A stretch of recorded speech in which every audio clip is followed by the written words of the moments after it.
Pria itu sebenarnya seorang miliarder, namun dia bersikeras mengantar putrinya ke sekolah dengan sepeda. Tiba-tiba, sebuah mobil mewah melaju kencang hampir menabrak mereka. Namun setelah diperiksa, mereka terkejut, karena mobil itu adalah mobil yang dikendarai ibu pagi tadi. Sebelum mereka sempat bereaksi, Tony turun dari mobil, dan mengejek ayah dan putrinya. Dia berkata bahwa orang miskin seperti mereka tidak pantas masuk sekolah elit ini. Anak Tony juga sangat sombong. Dia turun dari mobil, mengejek, lalu mengeluarkan ponsel, mengunggah momen ayah dan putri itu bersepeda ke media sosial sekolah. Pria itu tidak memperhatikan ejekan itu. Dia meminta putrinya fokus pada upacara penghargaan. Masalah lain akan diselesaikan kemudian. Tony yang belum puas, menendang sepeda mereka hingga terjatuh, kemudian mengabadikan momen itu. Upacara penghargaan dimulai. Kepala sekolah mengumumkan bahwa gadis itu memenangkan hadiah utama lomba riset. Tony tidak bisa menerima kenyataan, karena orang yang bersepeda lebih hebat dari anaknya. Dia menawarkan sumbangan $5 juta ke sekolah. Melihat kepala sekolah tidak bereaksi, dia menaikkan tawaran menjadi $20 juta, meminta kepala sekolah memberikan hadiah itu kepada anaknya. Saat itu, pria itu menyadari, kartu bank yang dipegang Tony adalah kartu yang dia berikan pada istrinya. Namun kini ada di tangan Tony. Pria itu tidak langsung membongkar. Dia ingin menunggu upacara selesai untuk menyelidiki kebenaran. Namun kepala sekolah berhasil disuap. Langsung memberikan hadiah yang seharusnya milik gadis itu kepada anak laki-laki. Gadis itu bersikeras mempertahankan piala. Namun anak laki-laki menampilkan foto pagi tadi. Dia mengejek gadis itu tidak pantas masuk sekolah elit. Orang tua di bawah,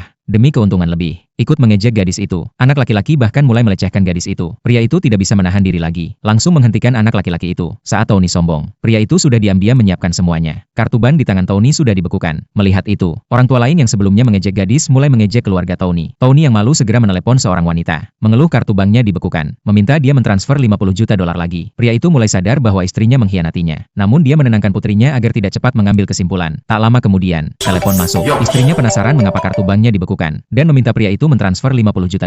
Saat itu pria itu yakin istrinya benar-benar mengkhianatinya. Meskipun mendengar isi telepon, Tony tetap tidak percaya. Menganggap semua yang terjadi hanyalah sandiwara. Kemudian pesan transfer $50 juta masuk, membuktikan tebakan pria itu benar. Sementara itu, pria itu menerima pesan transfer $50 juta di ponselnya. Dia tidak menyangka istrinya berani menggunakan dana perusahaan di belakangnya. Hal ini langsung menyentuh batas kesabarannya. Di sisi lain, kepala sekolah menerima $20 juta dari Tony. Untuk menyenangkan Tony, kepala sekolah memerintahkan satpam mengusir ayah dan putri itu. Namun pria itu juga ingin berdonasi. Jumlahnya $40 juta. Mendengar ini, semua orang langsung menertawakan. Karena hanya CEO Ban Ratu yang bisa mengeluarkan uang sebanyak itu. Namun pria itu yang mengendarai sepeda tampak tidak kaya. Mendengar keraguan, pria itu tidak menjelaskan. Hanya mentransfer uang itu. Suara transfer $40 juta mengejutkan semua orang. Tony terpaksa mentransfer sisa $30 juta. Sehingga total pria itu lebih kaya $10 juta. Namun jumlah itu bagi pria itu tidak seberapa. Dia segera memberi kepala sekolah $15 juta. Dan mengatakan berapapun Tony mengeluarkan, dia akan lebih banyak $5 juta.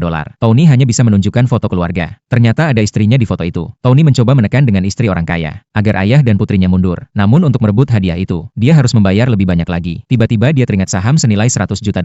Untuk mendapatkan hadiah itu, dia rela melakukan apa saja. Setelah membayar, kepala sekolah berubah sikap, meminta gadis itu meminta maaf